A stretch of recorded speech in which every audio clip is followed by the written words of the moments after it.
1 milhão de amigos. É o que a Rede Amigo Espírita deseja conquistar em seu canal no YouTube. E você, amigo espírita, pode ajudar. Convide 5 amigos para se inscreverem em nosso canal e ligarem o sino de alerta. Além de atingir a meta de 1 milhão de amigos, todos serão sempre avisados de novos vídeos e transmissões ao vivo no YouTube. Acesse agora raitv.com.br. Rede Amigo Espírita, divulgando, instruindo e unificando.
Todos prontos?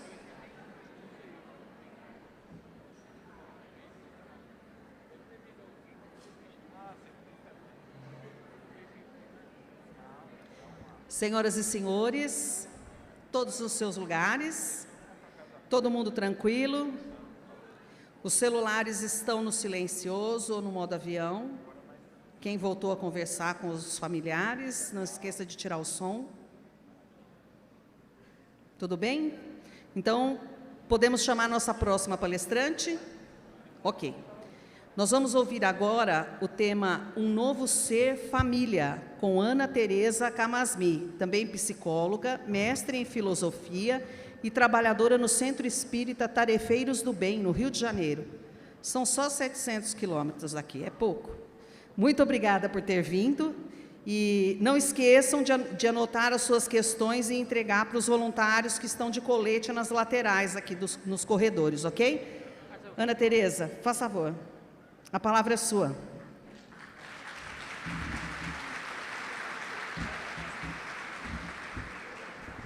Tem que ser, não, eu só quero mais alto. Quero mais alto.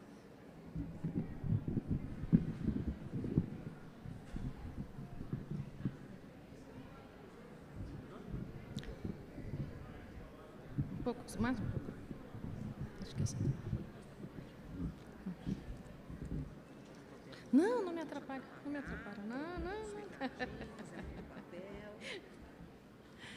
Boa tarde, amigos. Vocês devem estar cansadinhos, né? Em primeiro lugar, eu quero agradecer ao Arthur esse convite tão gostoso, né, de estarmos juntos. É a primeira vez que eu venho a São Carlos. É uma grande surpresa para mim. Muito obrigada. Obrigada à comissão organizadora, que faz esse ambiente ficar confortável para a gente, né? Eu já trabalhei tanto nessa parte do bastidor, eu sei como é que é. A gente chega antes e sai depois de todo mundo, né? E é igual casamento isso, a gente prepara não sei quantos meses para 5 minutos de festa. Mas dá uma satisfação enorme no coração. Então, um agradecimento à comissão organizadora, né, que com tanto carinho está oferecendo esse banquete para a gente, esse banquete espiritual de afeto, né, tantas coisas boas. E agradeço, sem dúvida, a espiritualidade maior que nos ampara, nos intui e nos protege nesses momentos, né, de encontro. Então, a parte que ficou para eu poder trabalhar com vocês é a nossa face da família, né? Eu estava conversando com o Adriano, que foi meu médium de transporte hoje, que eu imaginei esse encontro assim como se fossem 3 círculos concêntricos, né? O eu indivíduo, eu família e eu social, né? Então a gente começou hoje com o Rossandro vendo essa parte mais geral, que é esse momento social que a gente está vivendo. Então esse âmbito social que a gente tem, coletivo, e eu vou tratar dessa interface entre o social e o eu, E amanhã vocês vão ver o núcleozinho com Alberto, né, que é o eu indivíduo.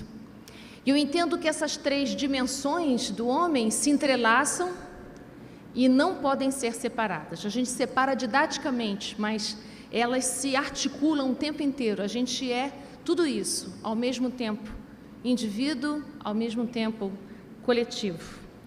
E a trajetória de um espírito no seu processo evolutivo é uma trajetória individual, mas que só se dá junto com os outros, né? Com a família, com a sociedade do seu tempo e assim por diante. Então, que esses 3 círculos que a gente está trabalhando nesses 2 dias, posso ficar aqui na cabecinha de vocês, mas entendendo que é uma divisão didática, mas não há como a gente separar, né? Então, o livro que eu utilizei, que me apoiei para essa nossa conversa, que é um livro que eu gosto muito, que é Vida e Sexo, psicografia do Chico, nosso querido Emmanuel, né? É um livro pequeno, fininho, mas ele é muito profundo. Então, cada vez que eu vou falar sobre família, eu sempre visito esse livro, ele me encanta cada vez que eu estou junto dele. Então, espero que vocês possam se encantar com ele também.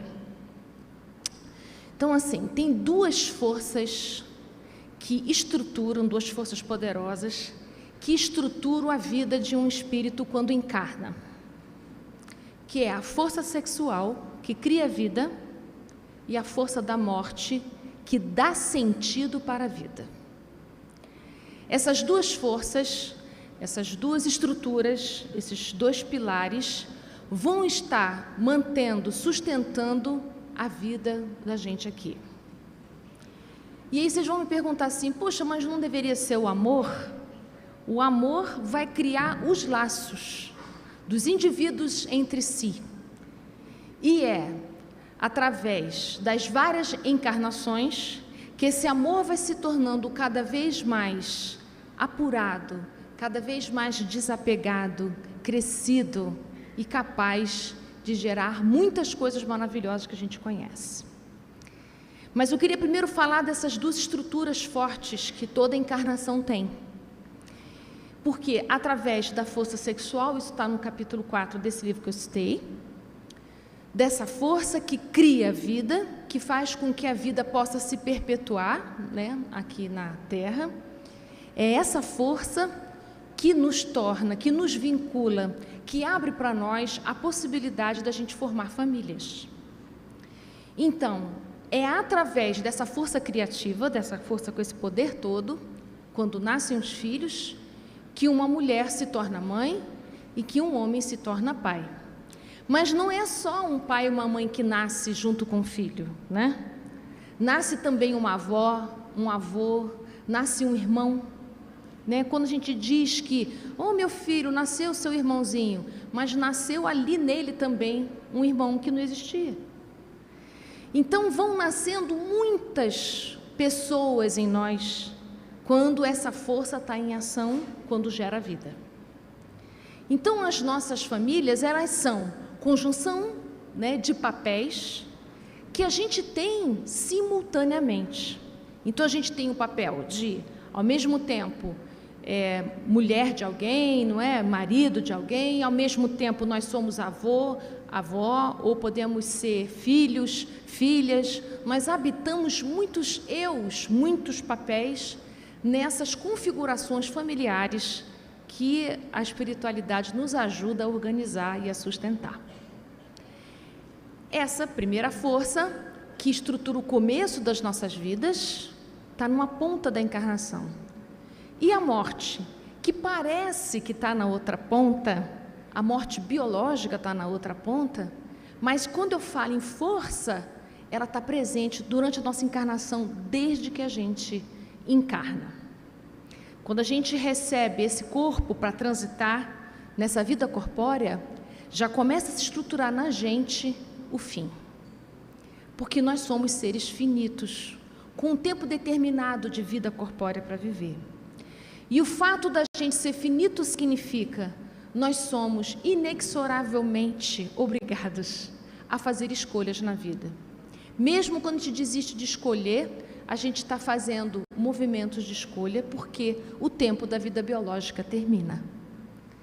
Então nós temos, mesmo que a gente não raciocine sobre isso, não fique pensando sobre isso, nós temos na nossa alma essa sensação eterna, né? O tempo inteiro aqui presente, de que nós somos temporais. E se saber temporal quer dizer, tudo aquilo que está me acontecendo também vai deixar de acontecer.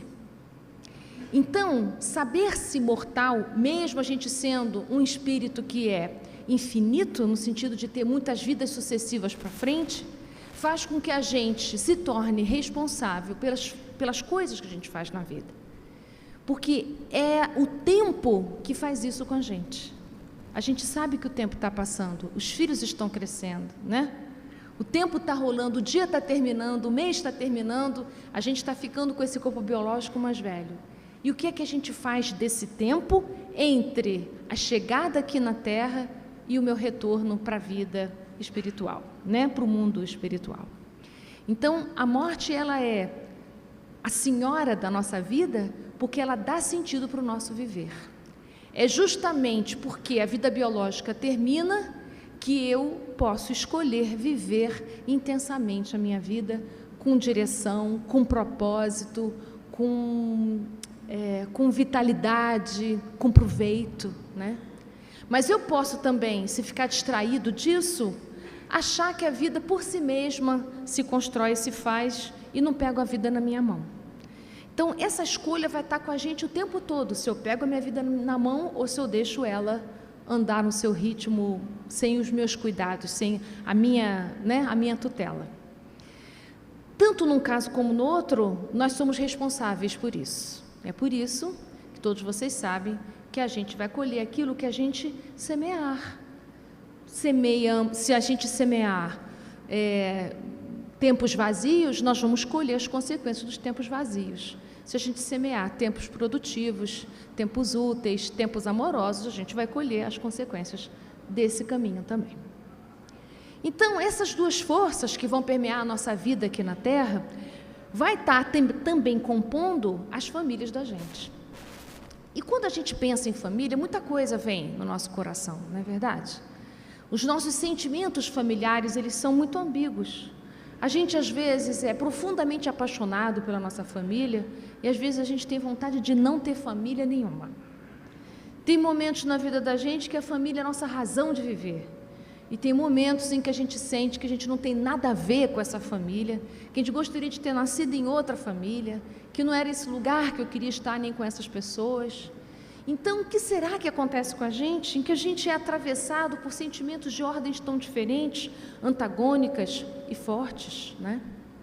Então, nós estamos mesmo num momento evolutivo que faz com que a gente tenha essa relação com os outros e com a gente mesmo muito paradoxal.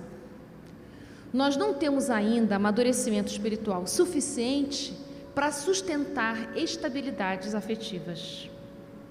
Então, a gente pode sentir determinada qualidade de emoção num certo tempo da nossa vida e num outro tempo a gente sentir totalmente diferente. E às vezes até o inverso. Não significa por isso que uma é verdadeira e a outra não. É porque nós somos mesmo desse jeitinho, de muitas intensidades diferentes, de muitas profundidades diferentes.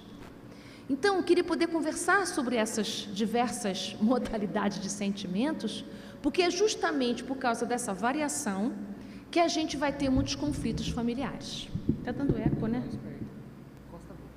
Falar mais perto, assim? Tem um eco que me acompanha aqui, ó. Então, para poder pensar conflitos familiares, eu tenho que primeiro compreender que tem um conflito do homem com ele mesmo, que é dessa impermanência afetiva, dessa impermanência que se dá também no nosso corpo. O nosso corpo também tem uma impermanência que a gente nem sempre se dá conta dele, né? Então, para poder falar dessa quantidade de conflitos que acontece na família e que a gente já escutou 350 milhões de palestras sobre esse assunto, mas nunca se esgota, eu queria poder falar de um outro capítulo importante desse mesmo livro, Vida e Sexo, que Emmanuel vai dizer que a família é pouso de desligamento. Eu gostei muito desse termo e fiquei muito, fiquei assim, encantada com esse termo que ele utilizou. Por que será que a família é o nosso pouso de desligamento? A gente sabe que a família é uma escola, que a gente aprende, a gente sabe que a família às vezes é o nosso hospital, mas entender a família como o nosso pouso de desligamento me chamou muita atenção. E aí Emmanuel vai mais longe ainda. Ele diz que a família é onde acontecem verdadeiras cirurgias espirituais, de cunho afetivo, é claro. Então, o que os espíritos vão contar para a gente sobre isso? Em primeiro lugar, é importante a gente saber que a nossa vida em família fala da gente. A vida em família conta a nossa história espiritual. A família que a gente nasce é a família que tem a ver com a minha trajetória espiritual. Do ponto de vista do Espiritismo, não há nenhuma família que exista casualmente.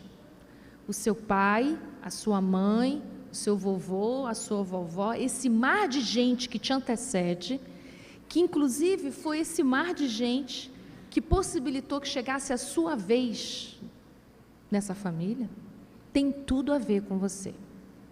Mas eu queria que vocês pudessem entender se tem tudo a ver com você, não no sentido de culpa, nem de peso.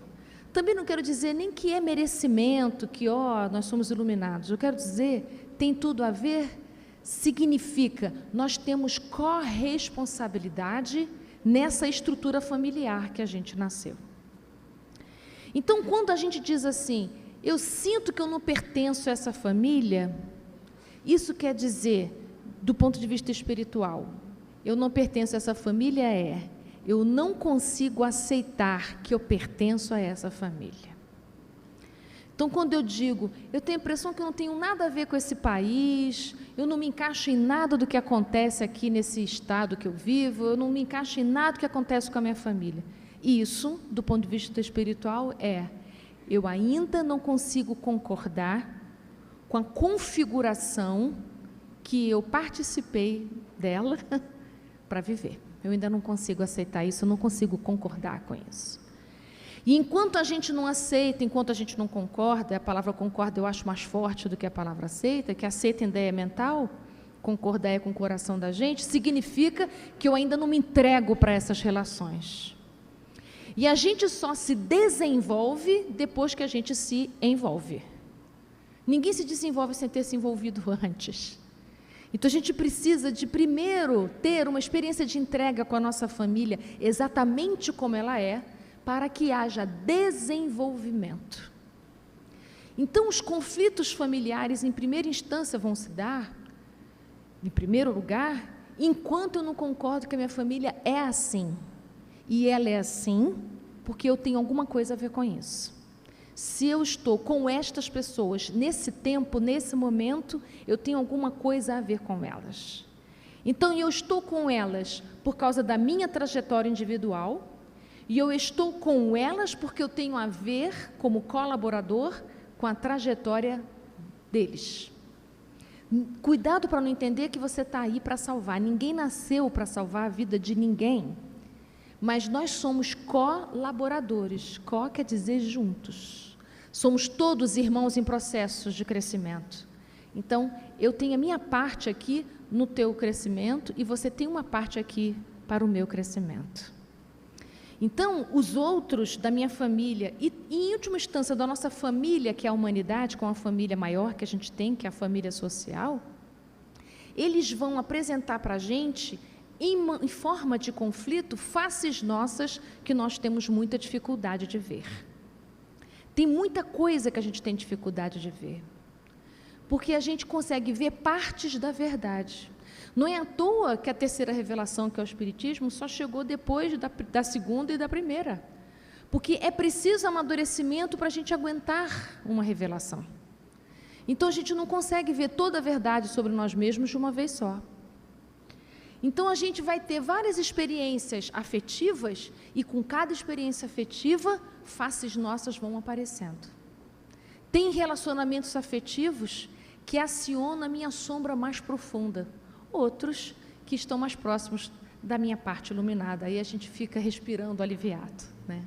E isso acontece vice-versa, eu também aciono muitas sombras alheias, e às vezes eu sou aquele que consegue trazer à tona a luminosidade alheia.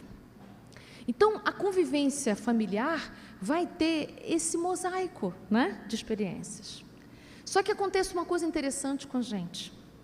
Diz o Leon Denis que o nosso desenvolvimento está no livro O Problema do Ser, do Destino e da Dor, que o nosso crescimento, que vem da ignorância até o conhecimento pleno, esse processo se dá às apalpadelas, eu adoro esse termo, às apalpadelas, porque é às escuras, é no ensaio e erro.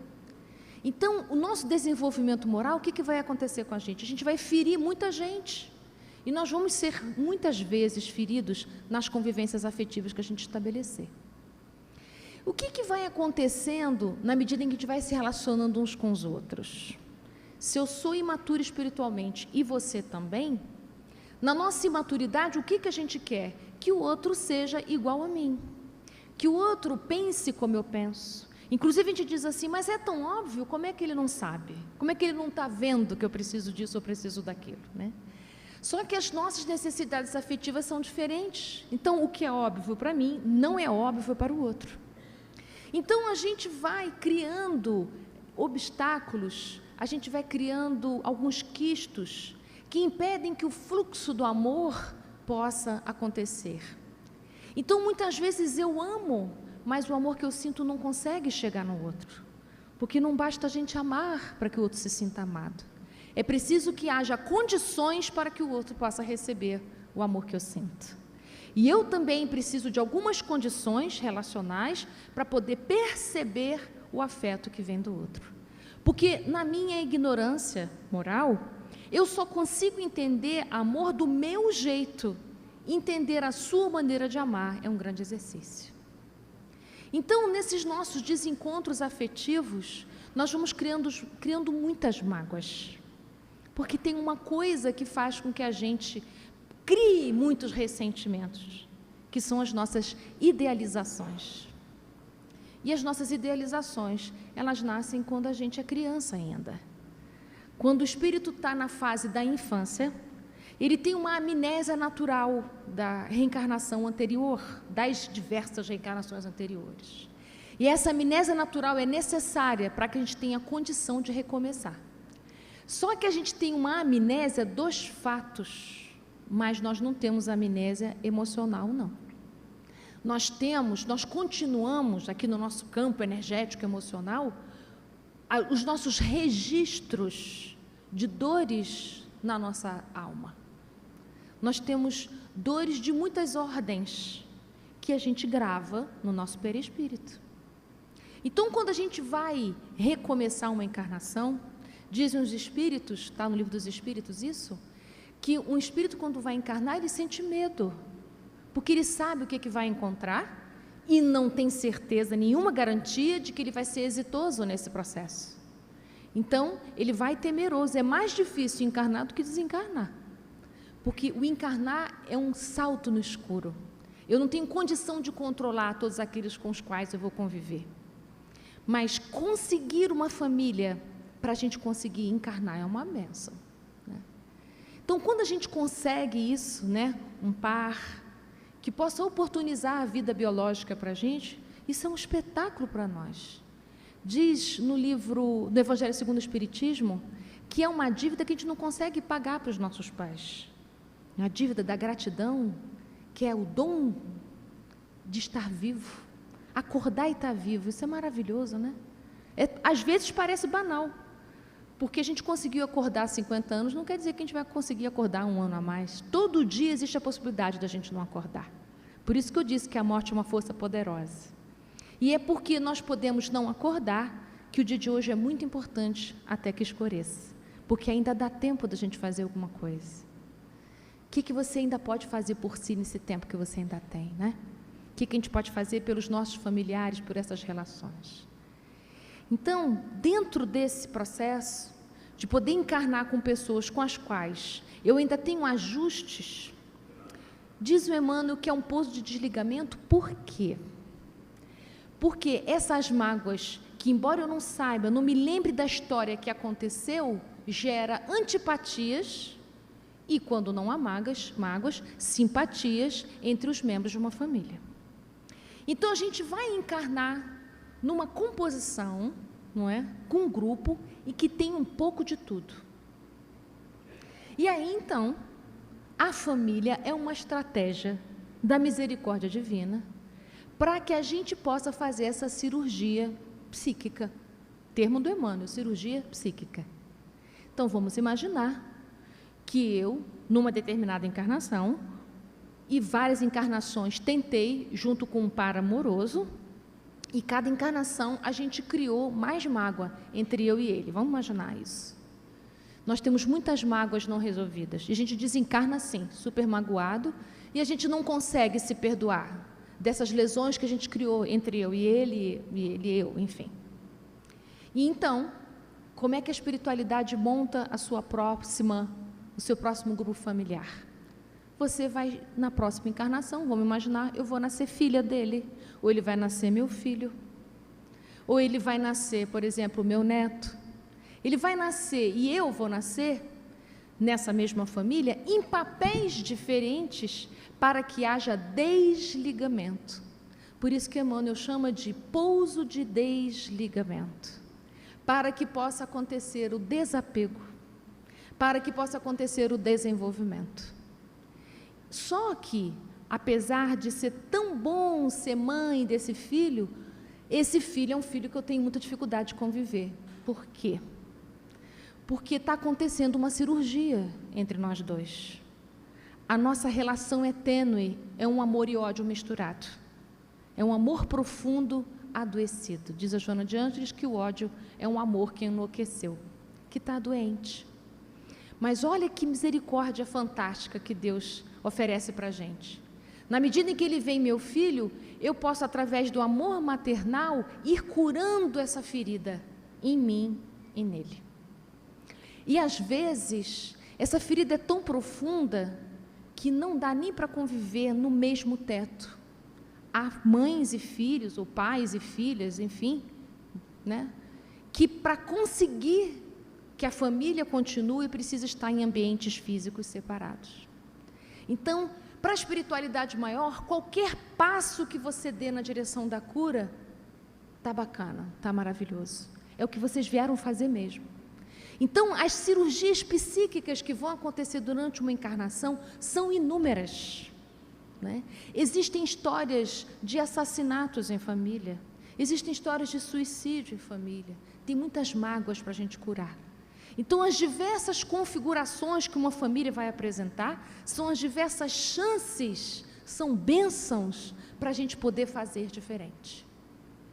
Então, se a gente pudesse, se existisse essa possibilidade, da gente poder ver um filme de cada personagem da nossa família, a gente entender por que é tão difícil aquela convivência e por que eu quero tanto melhorar essa convivência. Eu nunca atendi uma mãe que não quisesse melhorar uma relação com um filho. Por que relação de mãe com filho tem essa qualidade, né?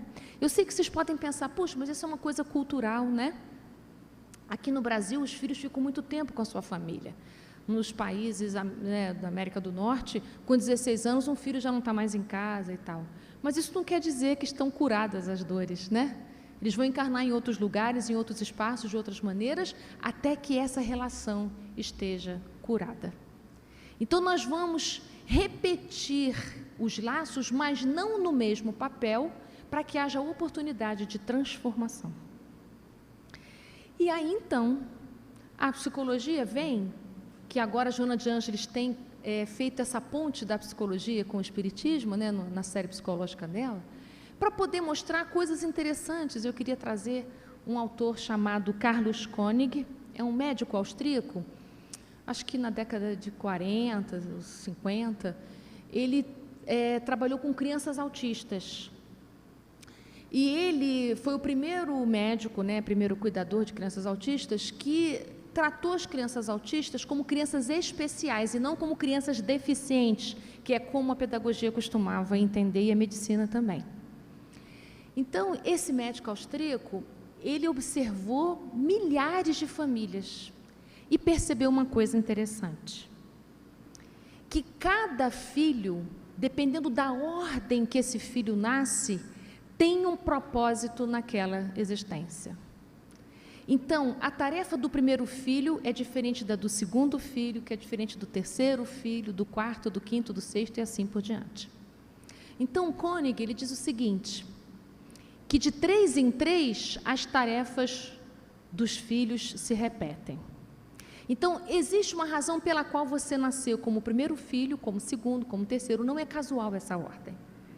Então, ele vai dizer assim, por exemplo, o primeiro filho é o filho da autonomia, é o filho que abre os caminhos, são crianças teimosas, que têm o propósito e a vontade muito grande de serem vistos, têm dificuldade de receber ordens, dificilmente vão ser funcionários públicos, vão ser aqueles que abrem negócio, que estão na frente, têm cargo de liderança, porque ele é o primeiro, ele ganha muita força da ancestralidade da sua família.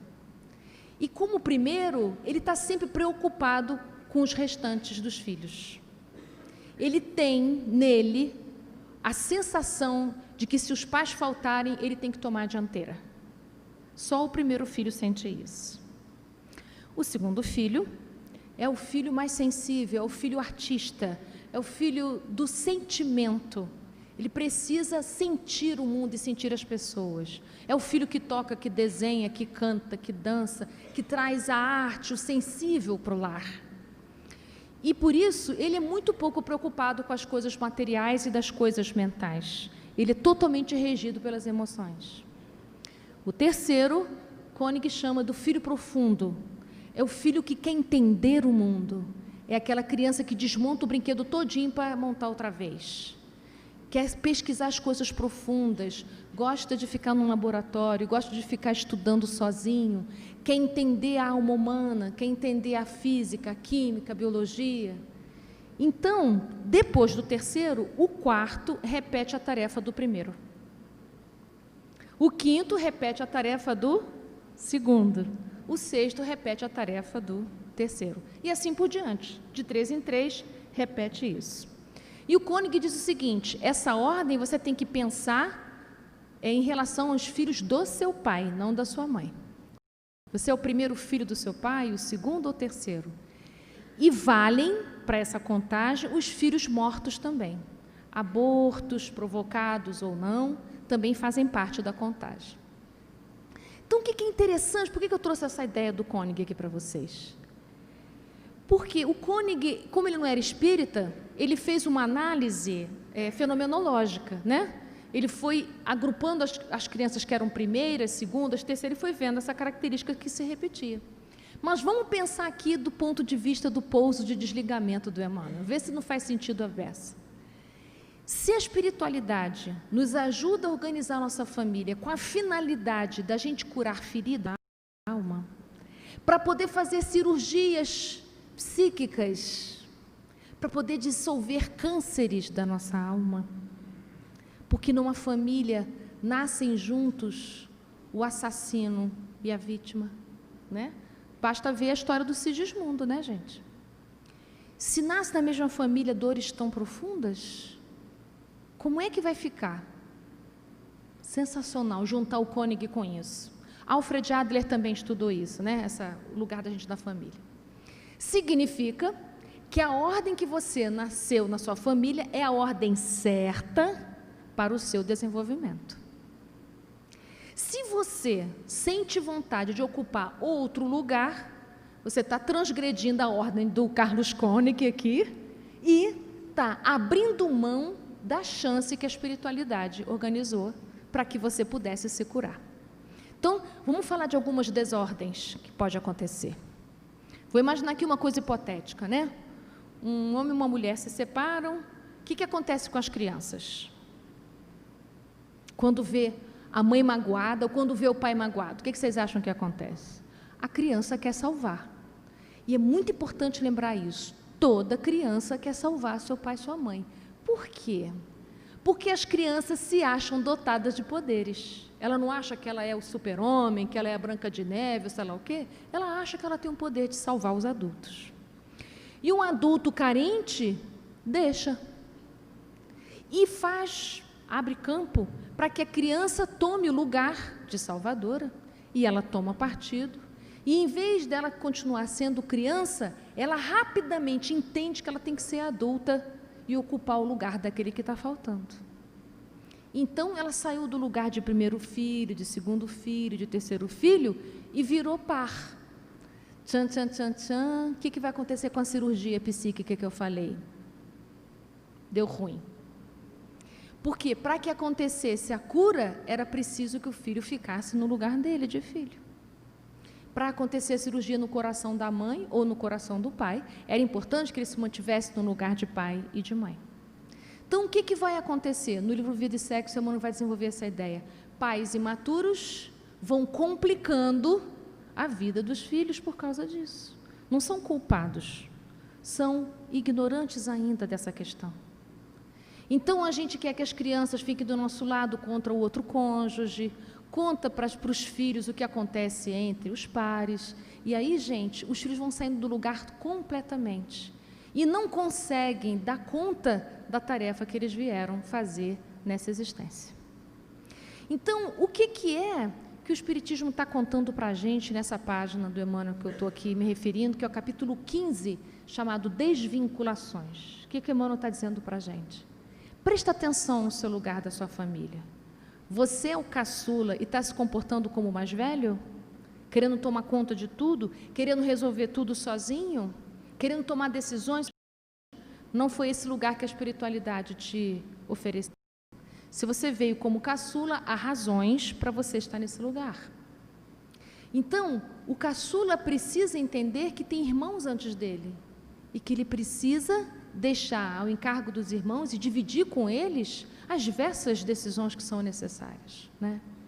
Então, quando os pais envelhecem, tem muitas dúvidas dos filhos em relação a como é que vão lidar com os pais que envelheceram, às vezes com mal de Alzheimer ou demência senil, complicações neurológicas, em que os pais vão perdendo o poder de decisão. Às vezes os filhos confundem isso e se colocam como se fosse pai e mãe de seus pais. Existe até uma frase corrente que diz assim: quando a gente fica velho, vira criança. Não vira, não. O fato da gente usar fralda, a gente não virou bebê. Quando a gente fica velho e usa fralda, é um velho com fraldas, não é um bebê. Então, é preciso a gente olhar para os nossos pais, deixando eles continuamente no lugar de pais que eles são.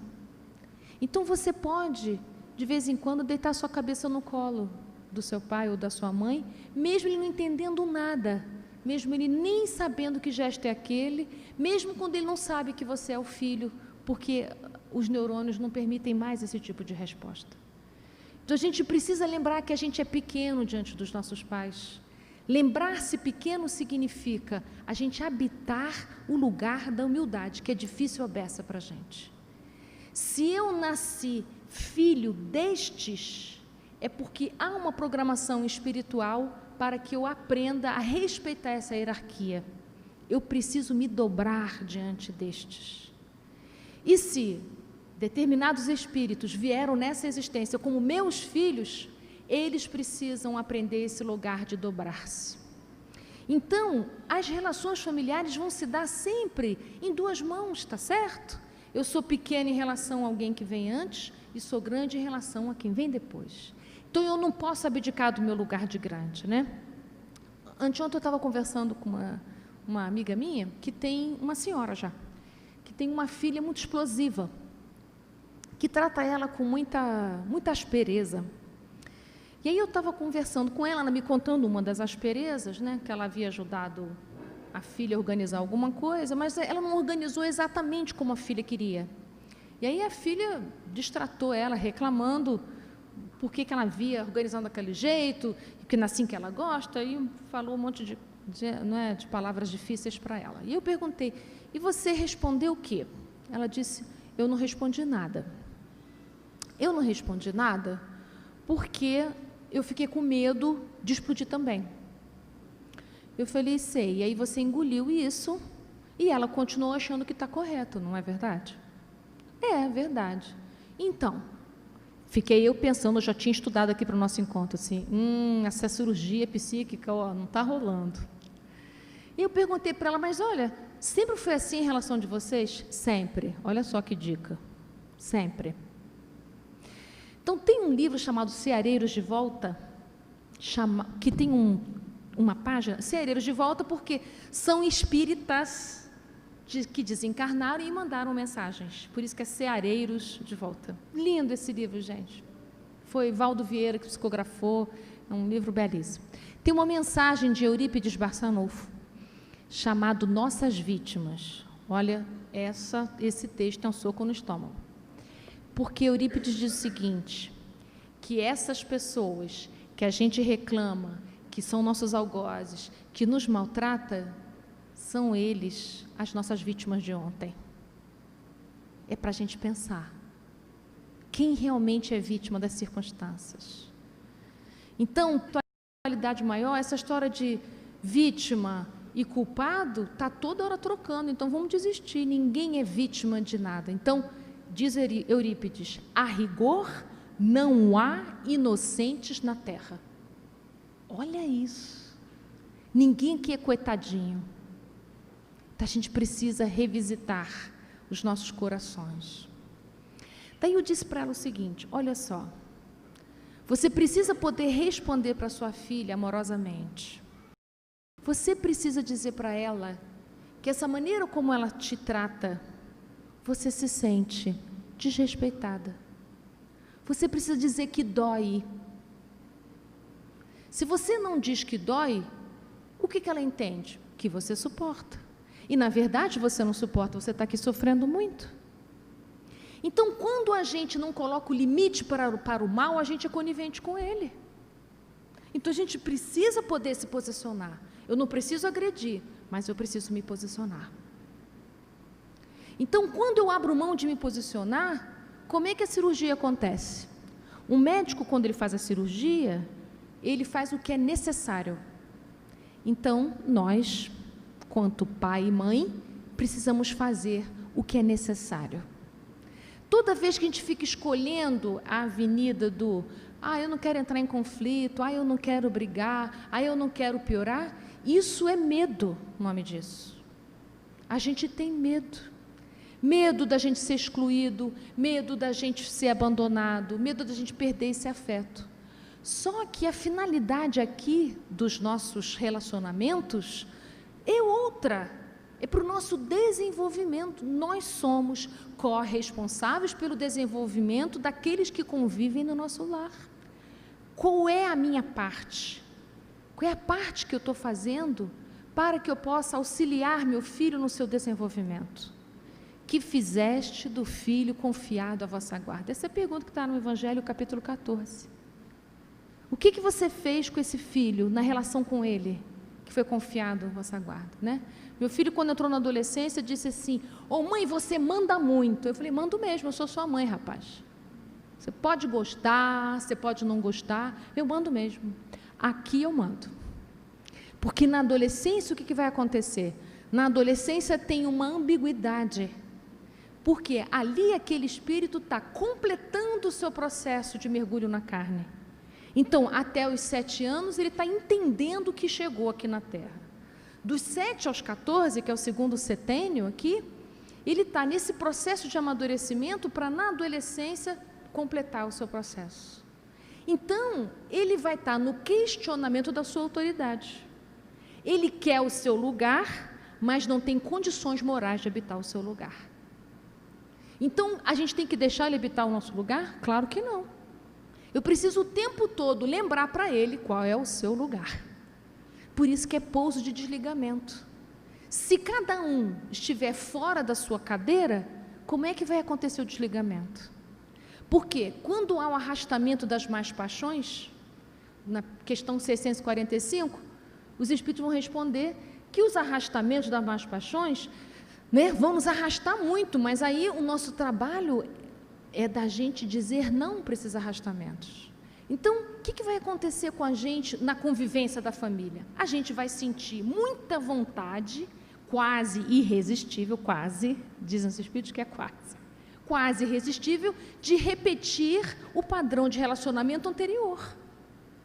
E aí, qual é a tarefa dessa encarnação? A gente conseguir dizer não para esse padrão anterior e conseguir habitar um novo lugar, que é o lugar da cura. E o lugar da cura, que é um lugar novo, ainda não é confortável para a gente. E como não é confortável, parece que não está muito certo. Então, o que os Espíritos vão dizer para a gente? Haverá mérito para você, se você conseguir resistir. Que mérito é esse? Da saúde, gente. Da saúde, esse é o melhor mérito que a gente pode alcançar. Porque quando a gente atende aos arrastamentos das más paixões, o que acontece com a gente? A gente adoece terrivelmente. Porque nós temos muitos vícios morais. Então, a gente está muito mais ligado aos nossos vícios do que ainda aos movimentos novos que a espiritualidade está convidando a gente para habitar. Então, entende? É um processo que a gente está o tempo todo. Os filhos pedem que a gente saia do nosso lugar, porque eles querem sair do lugar deles também. E quando um sai do lugar, todos os outros saem do lugar também. Então, quando eu habito o meu lugar certo, eu convido para que os outros habitem seu lugar. Então, vamos imaginar que você é uma participante da sua família que se sente sobrecarregada. Você vai continuar sobrecarregada enquanto você achar que é você que tem que dar conta de tudo. E aí os sobrecarregados têm o seguinte discurso: ah, mas se eu não fizer, ninguém vai fazer. E que tal você começar a aprender a suportar não fazer? Fazer a parte que te cabe. Deixar que as coisas fiquem por serem feitas. Aos poucos, os outros vão conseguindo habitar o lugar que é do outro. Ah, mas eu não aguento esperar. Pois esse é um problema seu, não é? Tome bastante chá de maracujá para aguentar. Tenha paciência para aguentar. E aí, eu lembro da questão 886, né, do Livro dos Espíritos, que vai falar sobre a caridade, né? Porque, gente, para esses conflitos, só a caridade. E aí, o que a caridade vai dizer? E na 886 os Espíritos vão explicitar. A gente vai precisar de 3 coisas. A gente vai precisar de perdão, de paciência, vamos precisar de indulgência, vamos precisar de benevolência. Então, a gente vai precisar ter indulgência com o erro do outro. O outro não vai fazer como eu quero que ele faça, mas se eu não deixar ele realizar como ele pode, eu vou ter que me sobrecarregar eternamente. Só que amanhã, ninguém vai ressarcir seu tempo perdido. Então, a gente precisa de verdade descobrir o que eu preciso para ficar em paz. Não é a ausência de conflito que a gente precisa para pacificar. O que a gente precisa para pacificar o nosso coração é habitar o nosso lugar. Habitar o nosso lugar é um aprendizado de humildade em primeiro lugar. Toda vez que a gente quer consertar a nossa família, a gente está no lugar de juiz, nós estamos num lugar crítico, com muita dificuldade de concordar que foi essa família que a espiritualidade pôde arranjar de melhor para a gente. A gente precisa sempre lembrar isso. Esse pai que a gente tem, essa mãe que a gente tem, esse irmão que a gente tem, esse filho que a gente tem, foi a melhor configuração para que a sua cura pudesse se dar. Tem que aproveitar a chance de cura que a vida está oferecendo para você. E dentro disso, eu também queria falar de um pedaço muito importante que tem em Obras Póstumas, que é uma mensagem que Obras Póstumas não tem capítulo, né? Então eu vou falar o nome do trecho, que é Regeneração da Humanidade. E eu queria poder juntar um pouco isso, né? Assim, fora essas cirurgias espirituais, psíquicas que estão acontecendo na nossa alma para melhor, né, gente? Fora isso, tem uma coisa acontecendo no nosso entorno. Lembra dos círculos que eu disse, né? O indivíduo, a família, a sociedade. Está acontecendo uma cirurgia planetária também. Então, a gente está sendo chacoalhado em duas, né? Em duas faces, né? Eu aqui com a minha família e esse mundo em convulsão que a gente está vivendo. Então, nesse capítulo da regeneração da humanidade, os Espíritos estão dizendo, né? Foi uma mensagem que Kardec selecionou, que essa época que a gente está vivendo de transição planetária, que tem consonância com a Gênese no capítulo da geração nova, que a gente está assistindo a saída de uma geração e a chegada de novos espíritos com ideias novas, revolucionárias, para poder impulsionar? Os sinais dos tempos que a gente está vendo, está todo descrito nesse texto.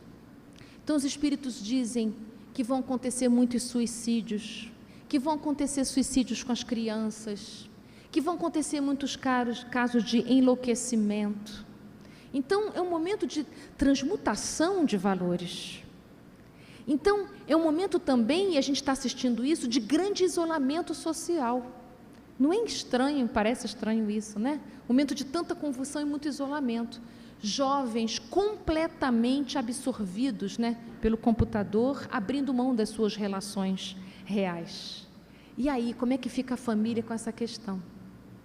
Então, nós vivendo conflitos familiares num mundo em que está sendo favorável para o isolamento, para a desagregação, para o desenraizamento, como é que a família fica nessa questão? Então, eu queria poder dizer que a família é uma estação de esperança. Já falei que ela é pouso de desligamento, ela é escola viva da alma e ela também é estação da esperança. Todas essas palavras são do Emmanuel, nesse livro Vida e Sexo. Estação da esperança quer dizer, nós temos que resgatar nas nossas relações familiares o caráter sagrado dos relacionamentos. O caráter sagrado, vou tentar aqui uma metáfora para a gente poder conversar sobre isso. Quando a gente diz assim, puxa, aquele meu soninho da tarde é sagrado, quando a gente fala isso, né? O que a gente quer dizer quando a gente diz que o soninho da tarde é sagrado? É que eu cuido desse soninho de um tal jeito que eu não deixo ninguém me acordar. Eu fecho a porta, eu desligo o telefone. Então, é o mesmo movimento que a gente vai precisar fazer com as nossas relações familiares. Cuidar. Dá o tom sagrado para elas.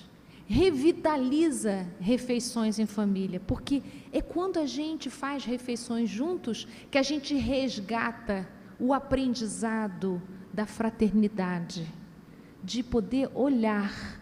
Vocês repararam que a gente vai ficando tão obsessivo com os aparelhos celulares que a gente quase não olha, né? Olho no olho. Só que o amor, ele passa através dos nossos olhos, né? Um bebezinho, ele aprende, sente o afeto dos adultos através dos olhos. É energia e vibração. Então, a gente precisa instaurar na nossa família encontros. Mas tenha paciência. Você vai ter que ser persistente. Criar esses encontros, começa pequenininho e você vai aumentando progressivamente. Não abra mão de tentar se encontrar com seus familiares. É necessário que possa encontrar para que o amor possa fluir. E mesmo que esses encontros sejam muito conflitivos, mesmo que esses encontros sejam quase insuportáveis, não desiste. Porque lembra que estão acontecendo cirurgias espirituais. E é preciso que haja convivência para que haja cura através do desligamento, do desapego das mágoas anteriores, para que o perdão possa chegar, para que o amor possa fluir, porque não há dúvida que a gente ama os nossos familiares, nós não estamos ligados por acaso, mas eu sei o quanto é difícil a gente estar diante daqueles que algum dia tenha nos ferido muito intensamente, mas a gente não lembra como foi, a gente só sente a repulsa. Então eu preciso instaurar acordos de convivência.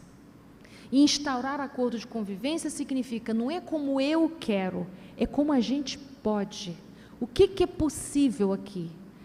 Eu quero fazer um culto do lar com a minha família, mas ninguém quer. Mas também você quer fazer um culto do lar de 1 hora. Faz de 5 minutos, começa pequenininho. E, mesmo quando eles não estejam presentes, você pode ir fazendo oração por eles, que a espiritualidade vai te ajudando nesse dissolver dessas animosidades, dessas diferenças, né? Vai tentando descobrir o que cada pessoa da sua família gosta muito e oferece nesse dia isso que cada um gosta. Cada filho, lembra? O primeiro filho é o da autonomia, né? O segundo é o seu filho artista, o terceiro é o seu filho profundo, O seu quarto volta a ser o da autonomia, o quinto é o artista e o sexto é o profundo. Vai lembrando disso. O que a gente precisa oferecer para cada filho é uma mãe diferente, é um pai diferente. Embora tenham nascido irmãos, são espíritos que vêm de lugares muito diferentes e de uma trajetória espiritual diferente. Eles têm necessidades diferentes. Não quer dizer que você ama mais um do que o outro. Pode ser que com um filho você esteja mais bloqueado do que com outros. E aí vai requerer de você um esforço para poder perceber onde é que está o bloqueio e poder envidar esforços devagarinho de ir dissolvendo para poder oferecer o que você tem de bom, né? Uma vez eu conversava com um dos meus filhos sobre isso, e muito aborrecido com as coisas que eu estava dizendo, enfim, e aí ele respondeu assim: eu não sei porque você insiste tanto nisso. Nós somos espíritas, né? Eu sou espírita desde que nasci e sempre levei meus filhos também para a casa espírita. E eu disse assim: meu filho, porque eu tenho uma tarefa com Jesus, que é me esforçar para oferecer para você o melhor que eu puder para você voltar diferente para o mundo espiritual. Eu preciso fazer o melhor que eu puder. Eu não tenho a menor ideia se isso vai dar certo. Eu confio, eu entrego. E eu só agradeço essa oportunidade. Agora, você pode colaborar ou não. Eu adoraria que você colaborasse, né? Então, quando eu me coloquei ali, no meu papel, que eu sinto de verdade, gente, a nossa tarefa é com Jesus. A tarefa que a gente tem com Jesus, com o filho, a gente combinou com Jesus isso. Em que a gente é responsável e a gente concordou isso, de almas abertas, de corações abertos, a gente confiou nessa possibilidade de que a gente tem alguma coisa para ajudar um espírito a amadurecer. Então, eu disse isso sinceramente. Ele não respondeu nada, mas ele ficou pensativo. E a gente vai deixando semente, né? Vai deixando uma semente aqui, vai deixando uma semente ali. Um dia essa semente brota. Pode ser que você nunca veja ela brotar. Não importa. Você não está plantando para ver os resultados. A gente está plantando para poder curar o nosso coração e ajudar na cura alheia do nosso filho. Um dia isso vai florescer, um dia ele vai repetir, eu acho, ele vai repetir essas minhas palavras para o filho, acho que vai. Porque de tanto a gente dizer, aquilo vira um mantra, né? E aquilo vai fazendo sentido, né, para eles, né? Eu contei fui dar um seminário acho que em Anápolis, eu contei para eles uma situação que eu passei com meu filho que foi muito interessante. Ele veio dizer para mim que ele queria fazer uma tatuagem nas costas, das costas inteiras. Quando eu vi a gravura que ele ia tatuar nas costas inteiras, eu levei um susto. Era uma deusa da justiça toda descabelada, com roupa rasgada. Vocês conhecem a deusa da justiça, uma que tem um pano, né? E ele trabalha na justiça. E ele está magoado com a justiça, profundamente revoltado, porque não se faz justiça no país, como ele acha que deveria ser, não sei o quê, não, ele é idealista, né? Enfim, ele é o segundo filho. O que o Carlos Koenig fala sobre o segundo filho? É do sentimento, né? Enfim, tudo é muito profundo, tudo é, né, muito tenso. Eu disse: mas você vai tatuar essa deusa nas suas costas? É, do meu pescoço até a minha cintura. Mas você tem 20 e poucos anos. Imagina você com 50, 72, com essa justiça toda rasgada nas suas costas. Mas então, é um símbolo da minha indignação, da minha revolta, não sei o quê, porque eu penso diferente. Aí me falou tudo que ele acha que tinha que mudar na justiça, não sei o quê, tarará. E eu me lembro que na Gênesis está dizendo, sobre a geração nova, virão espíritos idealistas, está certo, para poder trazer a impulsão, a força. Só que precisa do pai e da mãe para poder oferecer uma direção. Enfim, gente, eu argumentei tudo que vocês imaginam, né? Falei para ele como é que seria para os filhos dele, que ele ainda não teve, né? Essa tatuagem nas costas. Falei tudo que eu pude. Nada surtiu efeito. Absolutamente nada. Até que eu disse para ele assim, bom, ele não sabe, tá? Mas eu li um texto do Emmanuel falando sobre a indignação rara. Nesse texto, Emmanuel diz o seguinte, que que é a indignação, de um modo geral, que nos irrita, que a gente explode, que a gente faz coisas impulsivas, essa indignação não traz muitos frutos, mas há um tipo de indignação, que é a indignação rara, na qual a gente, aprumado com os propósitos da existência, a gente pode promover transformações. Aí eu falei para ele assim: meu filho, você está indignado mesmo, né? Muito. Eu falei: mas então vamos pensar aqui uma coisa. Se você está indignado com a justiça, faça você então um movimento que possa fazer alguma mudança. Por que fazer uma tatuagem nas suas costas, uma tatuagem que nem você vai enxergar, vai produzir que mudança na justiça? Vai promover o quê com os defensores públicos, com os promotores públicos, com os juízes federais? Que mudança essa tatuagem vai trazer? Efetivamente, me fala qual a ação efetiva que isso vai trazer. Você vai ficar sem roupa lá no meio do tribunal? Olha aqui a minha indignação. Não, mas você não está entendendo, é simbólico. Eu falei: não, eu estou entendendo que é simbólico, mas você está me falando de uma indignação. Então, eu estou entendendo que a sua indignação, ela tem que produzir, meu filho, mudanças, para que você pacifique seu coração, sua alma, ela está inquieta. Você estudou anos na sua universidade, você escreveu texto, fez tantas coisas, e você está vendo que não é nada disso que está acontecendo. Você precisa fazer alguma coisa com a sua indignação. É para isso que você está aí. Esse é seu lugar mesmo. É bom que tenha indignação, mas que produza algum tipo de ação. Não, mãe, vou pensar, é difícil conversar com você, difícil conversar com você, que você sempre ganha, papapá. Então, até o final do ano, então, eu vou decidir. Aí eu pensei: yes, ganhei 6 meses. Até dezembro. WhatsApp, áudio, gente, é um espetáculo para a mãe. Eu mando vários. Andei pensando, vou mandando. Enfim, vocês não sabem o que aconteceu. Uma coisa assim de um mês depois aproximadamente, ele teve que substituir um funcionário numa determinada vara de menor delinquente. Negócio, não sei dizer exatamente isso, mas eu sei que ele tinha que atender menores delinquentes. Ele voltou arrasado para casa, porque ele começou a ver jovens de 15, 14, muito mais novos do que ele, envolvidos em delitos imensos. Eu moro no Rio de Janeiro. E ele foi percebendo que aqueles jovens não tinham recursos algum, educativos, sociais, econômicos, de ordem nenhuma. E a única coisa que ele tinha que fazer era escrever uma sentença. Ele veio muito mal para casa, mal espiritualmente. Eu dava passes, oração, conversava com ele e tal. E aí ele se inscreveu numa ONG que cuida de jovens de comunidade, pensando projetos profissionais para os jovens. E começou a trabalhar nessa ONG. E penso eu, isso tem a ver com a deusa da justiça nas costas. Então ele conseguiu juntar a indignação com uma ação. Mas isso só pôde acontecer porque na convivência teve um momento em que ele contou para mim que ia fazer isso.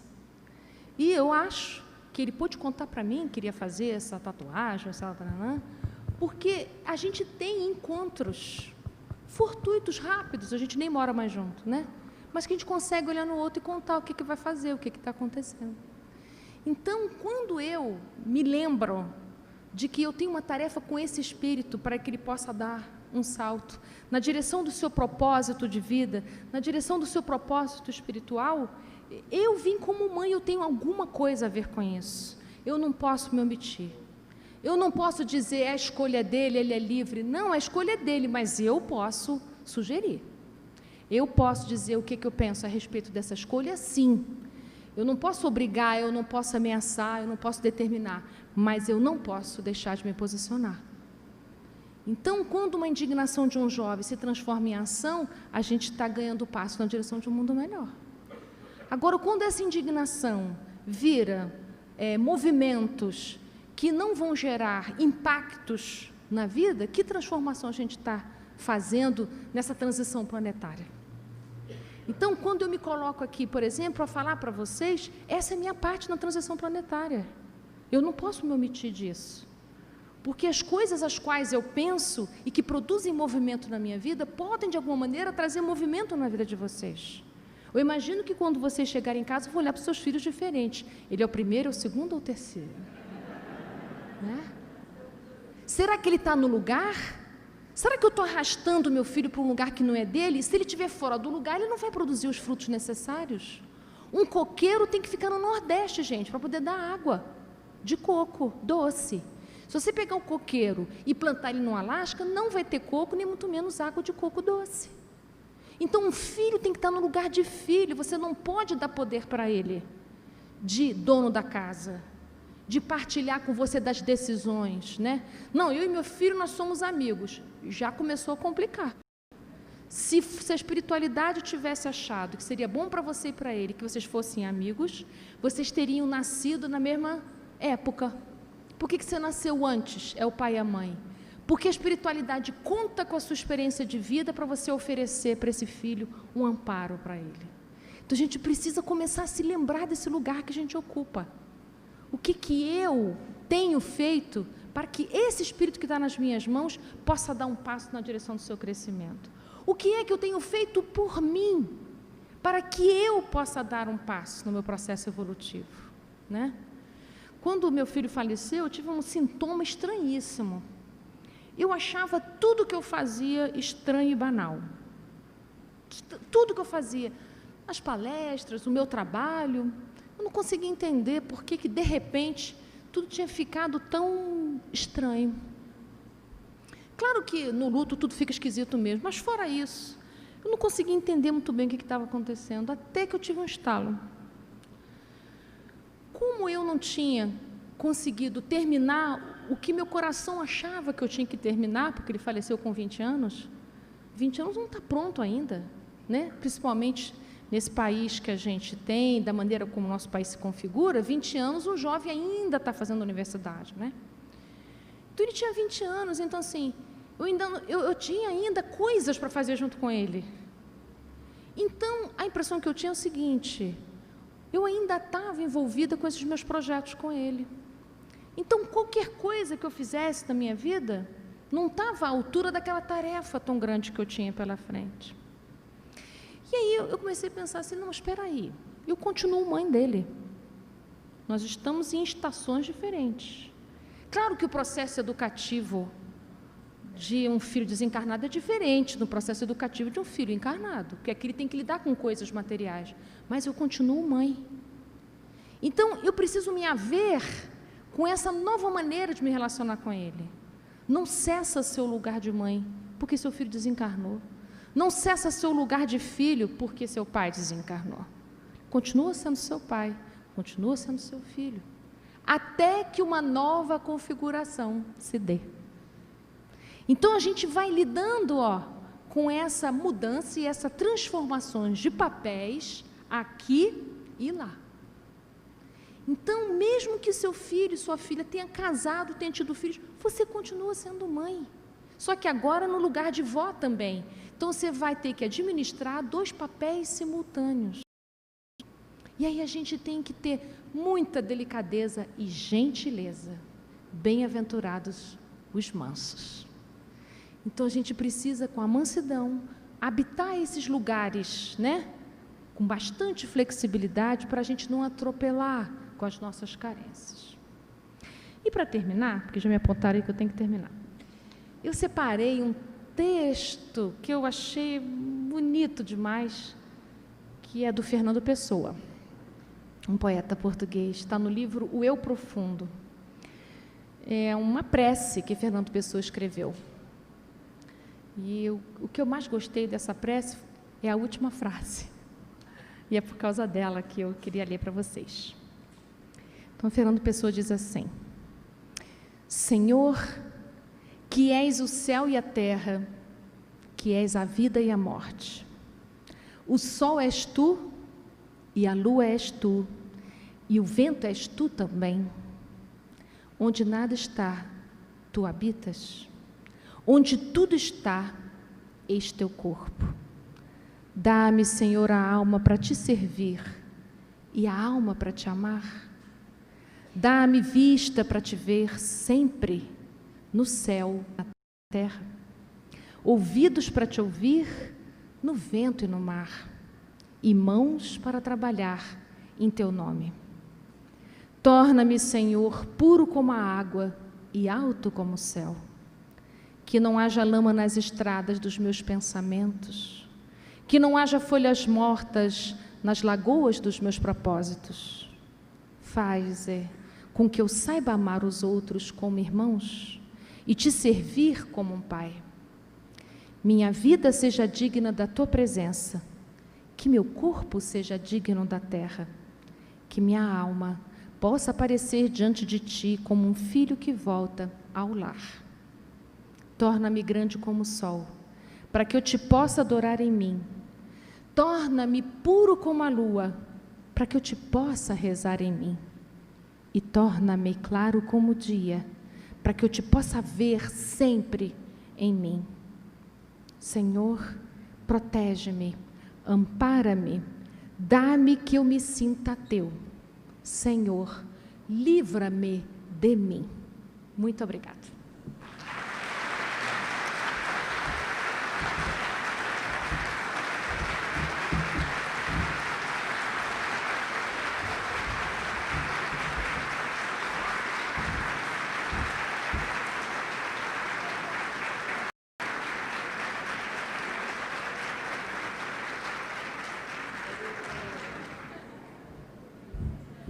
Antes de passarmos às perguntas, eu tenho 2 perguntas para fazer para você. Chega aqui pertinho. Primeiro, como pronuncia o seu sobrenome? É como escreve, é Kamasmie. Ah, muito bem. Ai, E a quer falar meu outra? livro também. E a outra é: seus filhos ouvem suas palestras? Então vamos lá. Nós vamos começar as perguntas agora. O Alex vai fazer as perguntas. Então, peço a todos mais uns minutinhos, vamos acompanhar, porque ainda estamos em palestra, não é? Eu queria falar para vocês rapidinho, eu trouxe uns 15 exemplares de um livro que eu publiquei a partir de um programa que a Divina e o Rubens carinhosamente me deram de presente. Eu fui no Congresso de Uberlândia há 2 anos, né? Atrás, e eu fui substituir uma palestrante.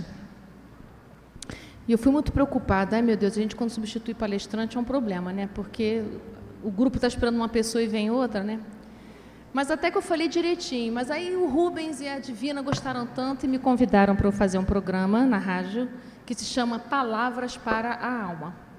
E quando chegou no final do ano, eu reuni esses programas que estavam em áudio, em texto, e dei uma mexida neles e compus esse livro que está ali no estande de livros. Será um prazer que vocês possam ler as minhas palavras, tá bom? Um grande abraço para vocês, obrigada. Só um minutinho. Eu estou vendo que algumas pessoas já estão indo embora, eu só gostaria de pedir que amanhã vocês não esqueçam de trazer os crachás, por favor, tá bom? Vão com Deus, quem for, o resto fica, mas tragam os crachás, ok? Obrigada.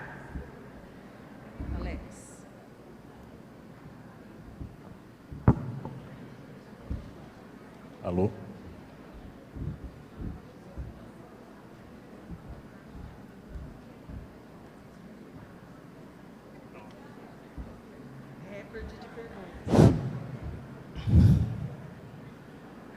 Eu vou começar pela último bilhete que chegou aqui. Tá.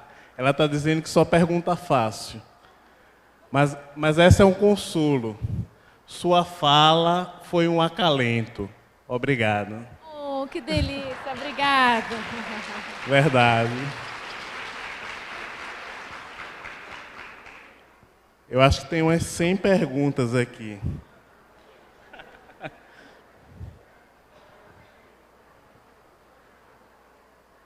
Hoje está na moda realizar constelação familiar para resolver conflitos.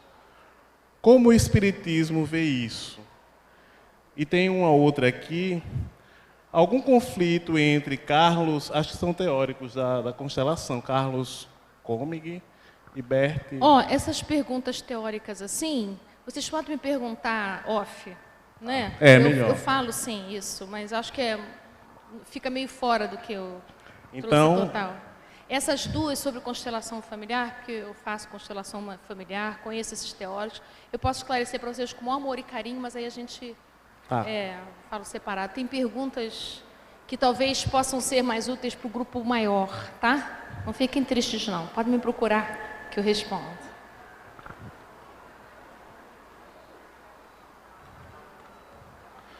qual o papel do filho único numa família? Ele traz consigo o papel de primeiro, segundo ou terceiro filho? Primeiro? Primeiro, se esse pai não teve algum filho que possa ter, de alguma maneira, pode ter tido um aborto, é possível. Aí ele não é o primeiro, aí ele é o segundo. Se ele é o primeiro filho do pai, esse filho único, ele tem o papel do primeiro, como eu disse.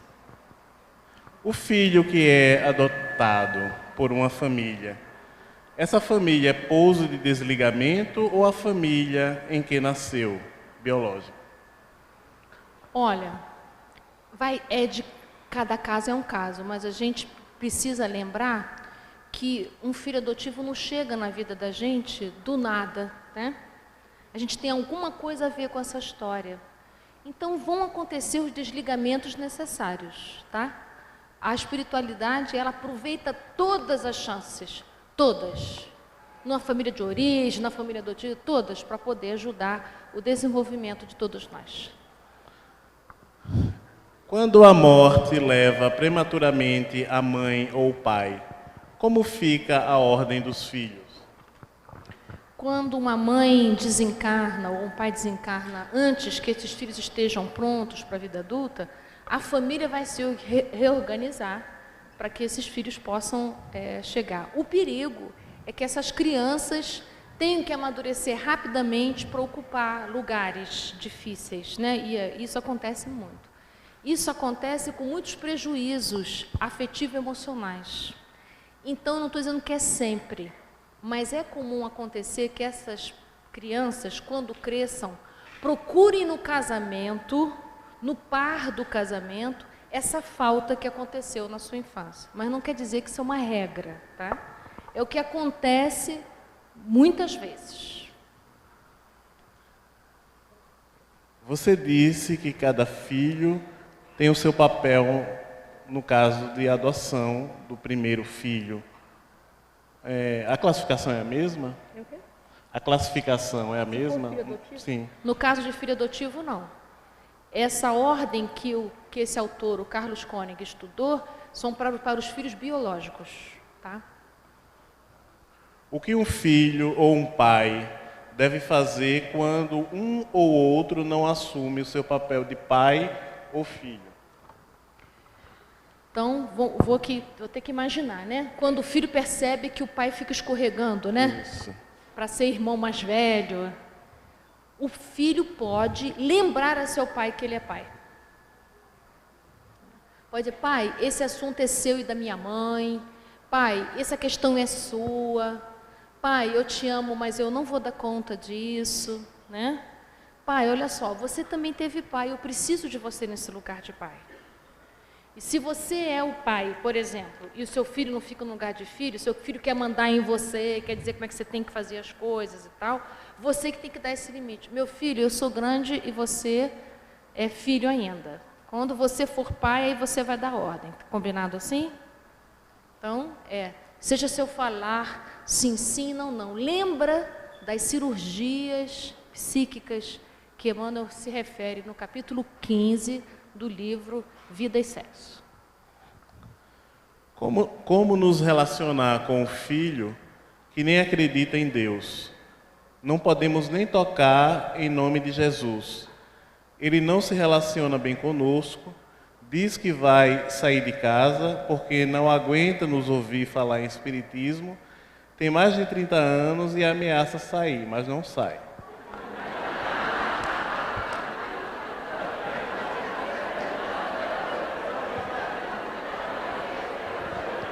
Então,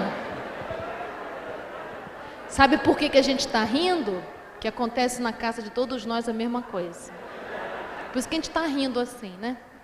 Então, olha só. Lembra que eu falei que na Obras Póstumas tem o item regeneração da humanidade? Que eu me referia ao suicídio, à loucura, larará? Os Espíritos dizem também que esse momento que nós estamos vivendo é da incredulidade e do fanatismo. Então, essa incredulidade, esse ceticismo que acontecem com os nossos jovens, faz parte desse momento de transição. Então, não adianta ficar enfiando o espiritismo goela abaixo, não é assim. Você vai ter que encontrar uma estratégia. Você pode ir fazendo preces para ele à distância, sem a presença dele. Pode até falar de Jesus como você gosta, mas não usa isso como arma. Você pode falar de Jesus sem falar que você está falando de Jesus. Você pode falar dos princípios éticos, morais, sem ficar recitando o Evangelho. Então, você pode aproximá-lo dos valores morais de uma maneira, vamos dizer assim, estratégica e inteligente, né? É bom que isso também é um desafio para a gente, é um esforço. Agora, o que acontece com aquele que ameaça o tempo inteiro ir embora, mas não consegue ir? Porque o adulto dele quer ir, porque 30 anos já é para ir embora mesmo, já era para ter saído antes, né? Está na hora de enfrentar a vida. Mas há uma parte na alma que ainda acha que os pais devem, então não consegue sair porque está esperando ser ressarcido. Então é a nossa parte criança, está no livro Em Busca da Verdade, de Joana de Ângeles. Nós temos muitas feridas dessa vida e de outra que a gente acha que nossos pais nos devem. Então a gente não sai de casa porque está esperando essa dívida cessar. Aí vocês vão me dizer assim, mas ele tem consciência disso? Não, não tem consciência disso, mas age assim. Grande parte dos nossos movimentos se dão de forma não muito clara, com pouca consciência. Nós somos muito incautos nas nossas palavras, nas nossas ações, porque nós somos regidos por forças emocionais dessa vida e de outra que a gente não tem clareza, porque a gente tem pouco autoconhecimento, está na obscuridade da alma. Então a gente tem 30 anos, tem condições para sair, mas não consegue efetivar a saída. Quantas vezes isso acontece com a gente em outros lugares? Estamos no emprego que a gente detesta, que a gente não gosta, que a gente sabe que é para ir embora e não consegue ir embora. Porque parte da nossa alma já entendeu, já consegue fazer o movimento, mas parte da nossa alma não consegue. Tem medo, acha que é fraco, acha que é inseguro. São coisas da nossa história anterior que ainda precisam de cura, de cuidado, de atenção, para a gente poder atualizar. Eu costumo dizer que precisa ligar o GPS direito, atualizar, né? Atualizar a rota, refazer a rota, né? As coisas do passado se apresentam para a gente transformar. É isso. Essa cirurgia psíquica fica interrompida no caso do desencarne de um dos dois, pai e filho, por exemplo? Não, continua. Inclusive a separação física pode ajudar. Quantas pessoas não modificam a maneira de ver um ente querido depois que ele desencarna? Então, às vezes, essa separação, inclusive de espaços, pode ajudar a curar muitas feridas antigas. Boa tarde, Ana. O que você diria às mulheres que, por algum motivo, não tiveram o desejo de ter filhos? Não há problema algum. Se você não teve desejo de ter filhos, outras instituições podem ser seus filhos. Os alunos de uma professora são os filhos dela, projetos, né? Cuidar de outros familiares. Você pode se envolver com coisas, com outras instâncias da vida na qual o seu afeto possa se desenvolver. Porque é através dos filhos que a gente põe no mundo, sejam eles filhos mesmo, biológicos, com corpo e tal, e os filhos que são os nossos projetos, às vezes o nosso trabalho, que a gente desenvolve a nossa alma, né? Então, mesmo que nessa existência você tenha escolhido para não ser mãe biologicamente, você pode ser mãe de tantos outros e de outras maneiras. Qual a responsabilidade de pais que se separam com relação a filhos de 23 e 24 anos?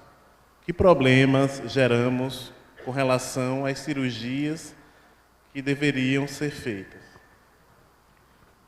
Olha só, uma cirurgia não fica a vida inteira acontecendo não, né, gente? É um tempo necessário.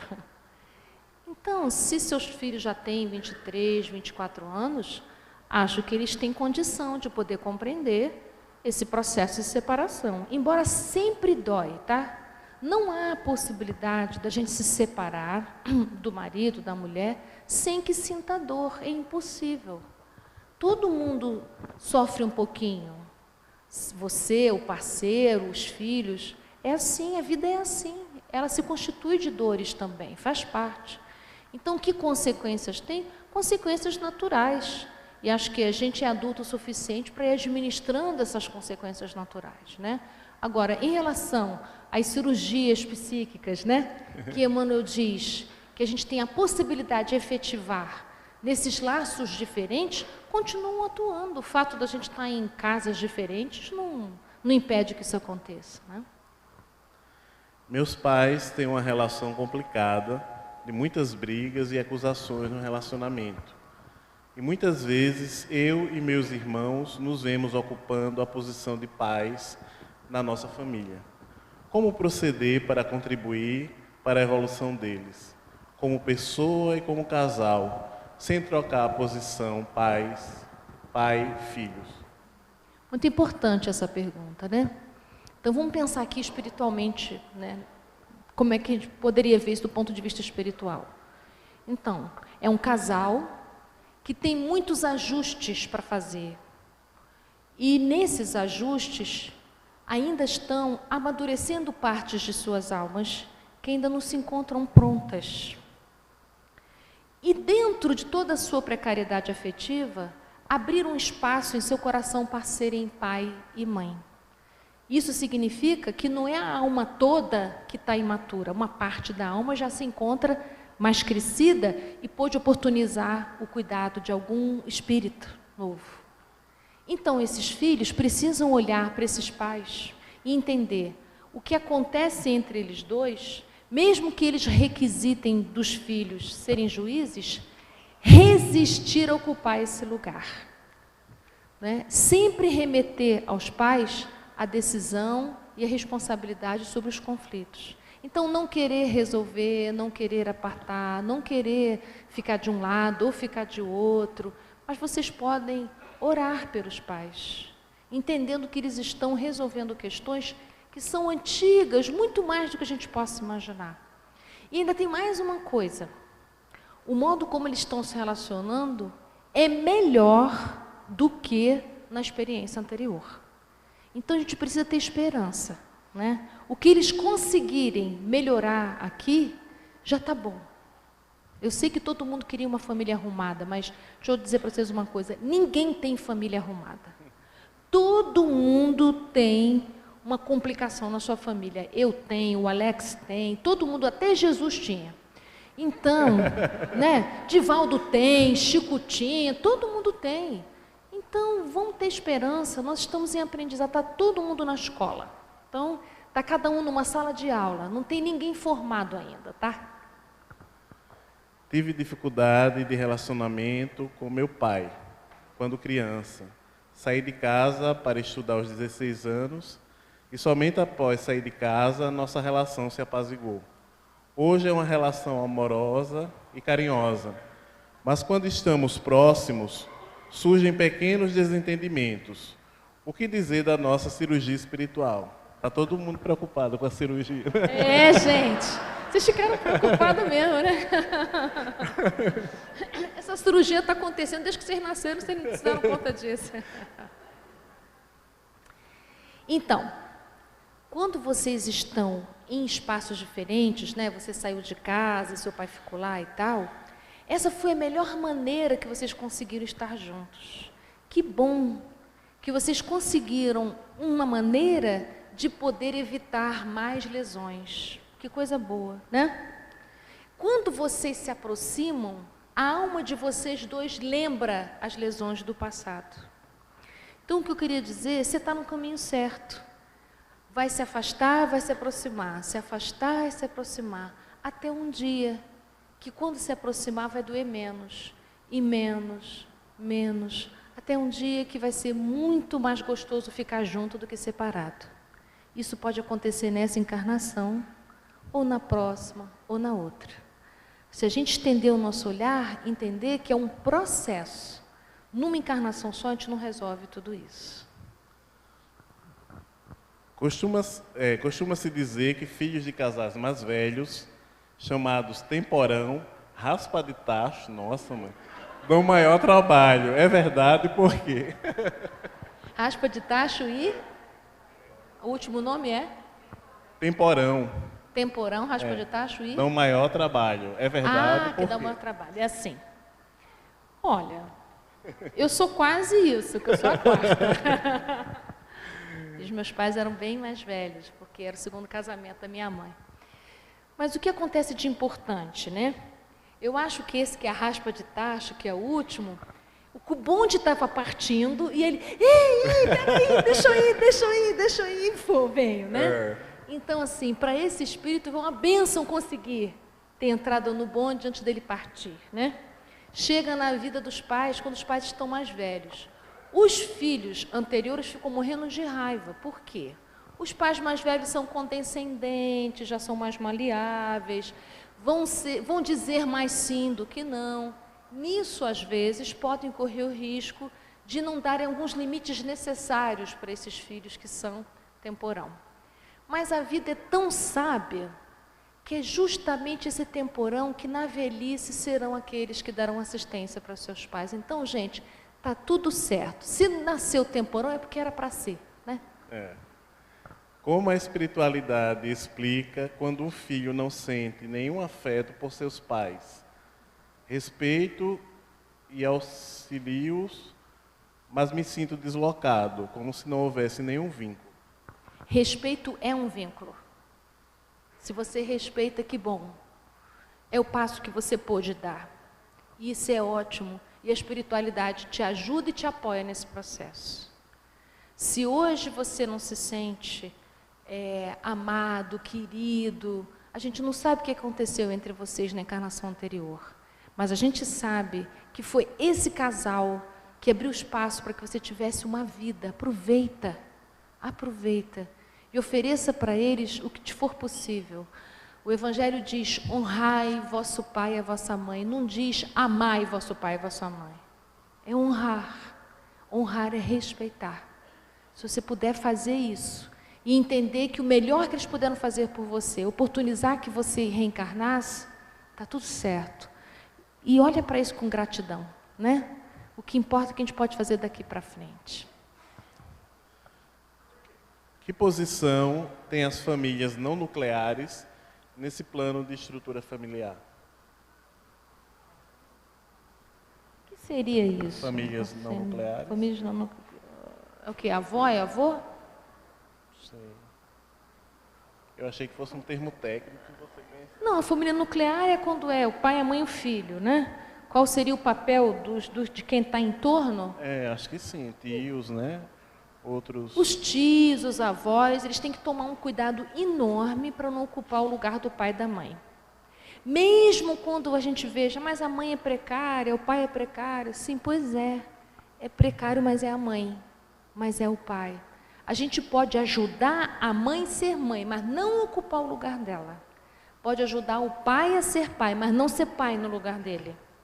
Então a gente respeita esse lugar que a espiritualidade organizou e a gente vai ser o apoio, mas jamais substituir.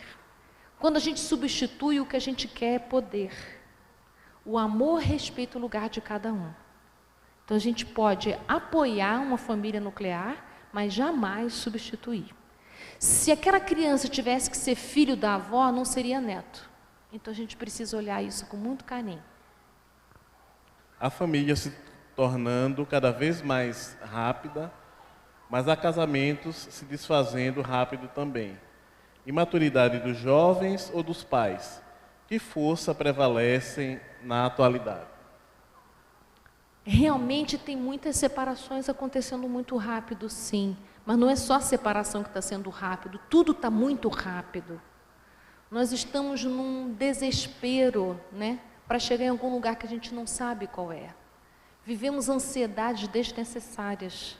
Nós queremos tudo tão rápido, nós queremos comida rápida, a gente quer inteligência rápido, a gente quer emprego rápido, a gente quer tudo muito rápido, amor rápido.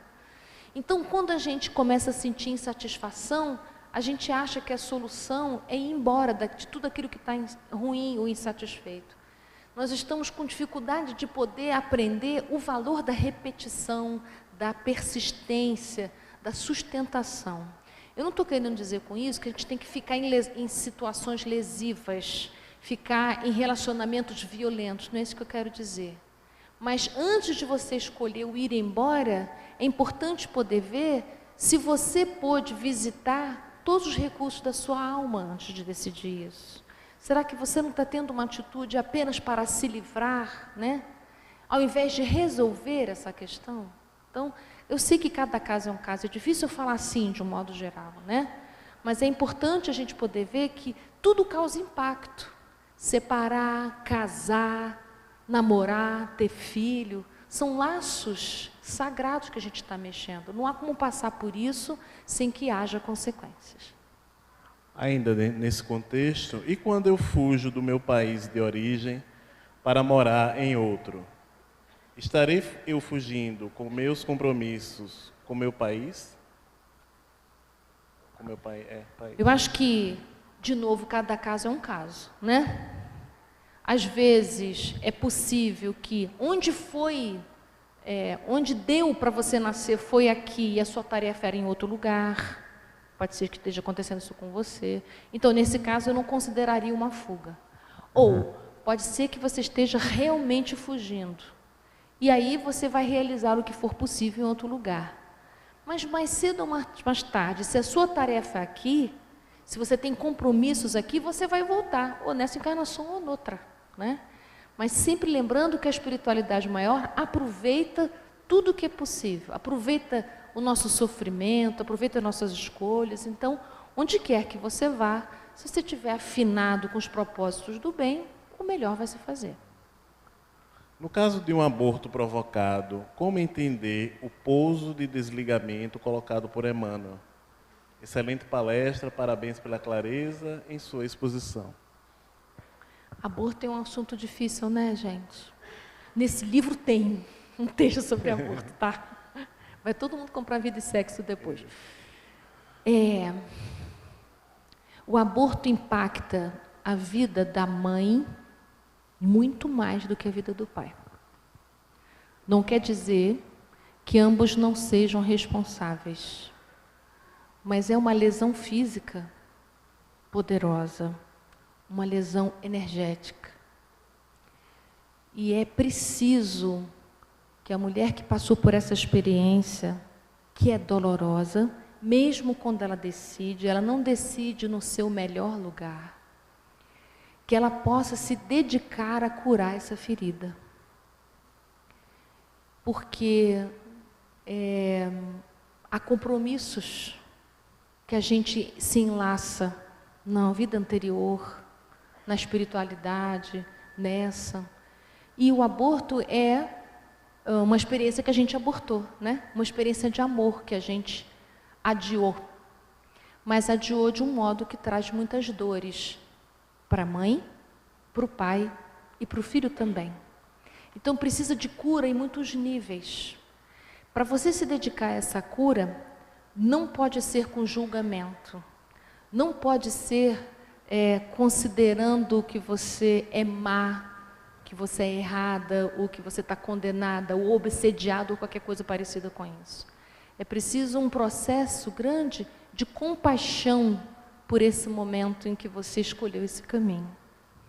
Então, no caso do pouso de desligamento, não aconteceu o que era necessário, mas vocês vão se reencontrar novamente para cuidar dessa relação de alguma maneira. Tá? Esse filho pode nascer em outro lugar, ou vai nascer por você em outra oportunidade, não sei. Você e esse espírito vão se reencontrar em algum lugar, em algum momento.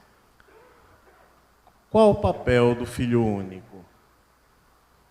Ser filho, gente. Não tem nada demais. Nada, não tem nenhum papel especial assim. Ele é o primeiro, ele cairia naquela descrição que o Koenig faz do primeiro filho, né? é o filho que abre portas, é o filho que está atento, muito atento aos pais e olha para os irmãos seguintes. No caso do filho único, ele vai estar muito atento aos pais. Se há alguma tarefa para o filho único, seria o de compreender que ele não tem que saciar as necessidades afetivas do seu pai e da sua mãe, que ele precisa procurar o seu próprio caminho. Nós vamos fazer a última pergunta por conta do tempo. Eu tenho uma relação, como você disse, de amor e ódio com o meu pai. Eu não consigo ter um entendimento com ele, pois ele tem hábitos e defeitos que não aceito. Tenho mágoas porque ele joga na minha cara tudo o que ele fez. Ele não me ajuda e faz pelos outros. Como posso melhorar esse relacionamento? Já tentei de tudo e não consigo. Me ajuda. Você precisa dizer para ele que você reconhece e agradece tudo que ele fez por você. É a primeira coisa. Ele está pedindo isso para você. Mesmo que você ache que não foi tanto assim, ou que você ache que ele não fez mais de obrigação, ou sei lá o quê, mas você deve reconhecimento sim. Porque se a gente deve alguma coisa para os nossos pais, a gente deve a gratidão. Então, o primeiro movimento é reconheça o que você fez. Reconhece o que você fez, não, o que ele fez, né? Pai, te agradeço pelo que você fez por mim. Foi muito bom o que você fez por mim. Se você não tivesse feito isso, certamente eu não estaria aqui, enfim. Então, o primeiro movimento é esse. O segundo movimento é, você precisa concordar que seu pai é assim. Não é o pai da sua imaginação. Não é o pai da sua idealização, o que você queria que fosse, que está no seu plano imaginário. É esse. E tem uma história longa com ele que você não se lembra. Mas vocês estão juntos hoje para poder curar essa relação. O que você fizer de bom para melhorar essa relação é cura para você. Não quer dizer que vocês serão melhores amigos do mundo, mas se você conseguir diminuir a distância da raiva, da desordem, já vai ser um grande passo que você deu em direção a você mesmo. Queríamos agradecer a Ana.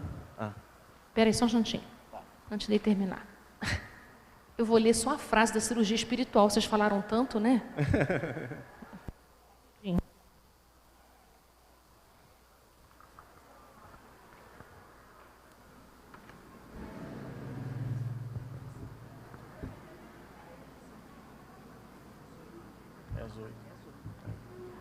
Só porque eu quero achar, tá difícil. Ela está procurando aqui uma frase. Queria achar essa frase. Achei. Achou. Capítulo 15. Desvinculações. A desvinculação entre os que se amam com a necessidade de curar os erros do amor é um aspecto de dolorosa cirurgia psíquica. Por semelhante razão, Deus concede à criatura tempo e condições renovadas na preparação gradual do acontecimento. É gradual a cirurgia. Essa desvinculação, via de regra, se verifica numa constante posição de pais e filhos, incluindo-se nela os pais e filhos adotivos. Todos são colocados na mesa do cotidiano, revestidos de encantamento construtivo. Por isso, o lar é estação de esperança doméstica.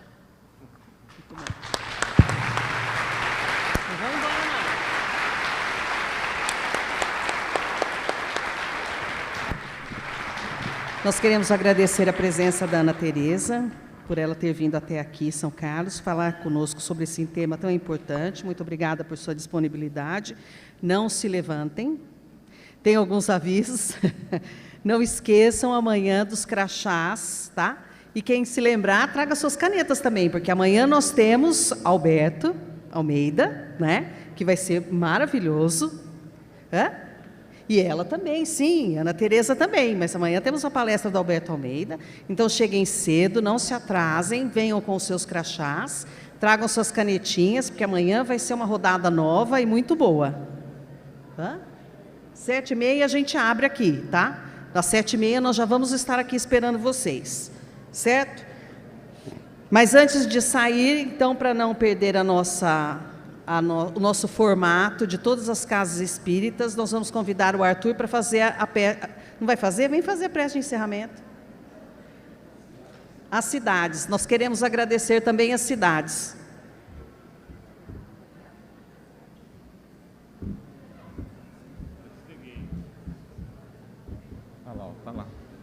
Alô, nós queremos agradecer, então vou falar bem rapidinho. Amparo, Analândia, Andradas, Araçatuba, Araraquara, Araras, Avaré, Barretos, Bauru, Bebedouro, Belo Horizonte, Bocaina, Borborema, Botucatu, Brotas, Caconde, Campina Grande, Campinas, Catanduva, Charqueada, Conchal, Descalvado, Dois Córregos, Dourado, Franca, Guaxupé, Ibaté, Indaiatuba, Ipuã, Itápolis, Itatiba, Itu, Jaú, Lima Duarte, Limeira, Macaé, Mairinque, Marília, Matão, Mineiros do Tietê, Mirassol, Mogi das Cruzes, Monte Alto, Orlândia, Pederneiras, Piracicaba, Pirassununga, Pouso Alegre, Resende, Ribeirão Bonito, Ribeirão Pires, Ribeirão Preto, Rio Claro, Rio de Janeiro, Santa Bárbara do Oeste, Santa Rita do Passa Quatro, Santa Rita do Sapucaí, Santo André, São João da Boa Vista, São Bernardo do Campo, São João da Boa Vista 2 vezes, São Paulo, São Pedro, Itatiba, Taubaté, Valinhos, Vinhedo, Votuporanga e São Carlos, né? Caçua. Auriflama, gente, nós esquecemos de Auriflama. Puxa, e Uberlândia. Uberlândia tem céu em janeiro. Agora nós vamos para a prece de encerramento. E patrocínio. Patrocínio. Ixi. Minas Gerais. Bom, então vamos fechar os nossos olhos, elevar o nosso coração e o nosso pensamento em prece ao Divino Mestre e amigo de todos nós. Agradecendo-lhe, Senhor, do mais fundo de nossos corações, pela oportunidade que aqui hoje tivemos de confraternizar, de meditar, de acolher em nossa alma, em nosso coração, as Tuas palavras de vida eterna, agora desdobradas e explicadas pelo Consolador.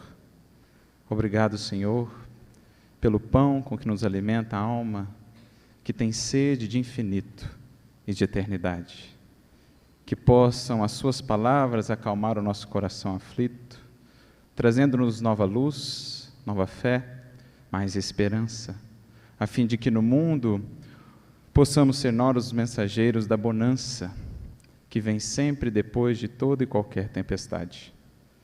Que, alimentados pelo Seu infinito amor, envolvidos, embalados pela Sua misericórdia, possamos nós ser, Senhor, lá fora, os Teus instrumentos de pacificação, de consolo, de instrução, que possamos ser, na medida das nossas possibilidades e no tamanho dos nossos esforços, os mensageiros de fato de um novo tempo, a começar de um novo ser. Seja conosco, Senhor, hoje e sempre, e ajuda-nos a estarmos sempre contigo. Que assim seja.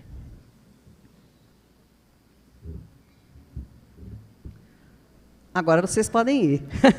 Boa noite para todos e até amanhã.